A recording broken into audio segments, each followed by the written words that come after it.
Several issues are affecting regional journalists when pursuing investigative stories, but the main challenge is the lack of active freedom of information legislation, according to Kiran Maharaj, president of the Media Institute of the Caribbean.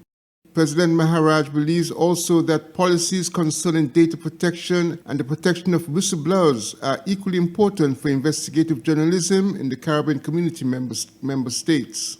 We lack the kinds of legislation that help journalists and that would help the public. So I referred briefly to access to information and freedom of information, but there's also a lack of things like whistleblower policy, no data protection or flawed data protection acts, and we're still dealing with data protection in our region.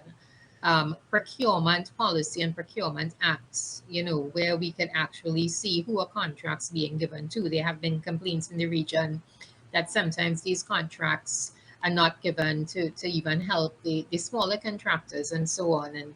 And where is the money going, but we can't fully investigate it. Late reporting by state entities, they're supposed to present audits and accounts in the public domain on certain dates, and they don't. And then if we request them as journalists, there are severe delays.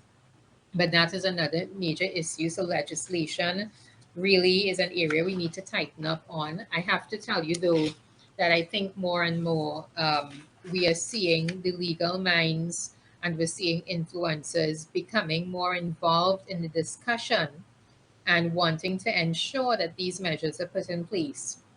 Obviously, the fact that we belong to a global, we're global now, belong to a global neighborhood, it really means that we are being asked to be more transparent and accountable at governmental levels. The Media Institute of the Caribbean has been providing extensive training for regional journalists on a range of media-related matters.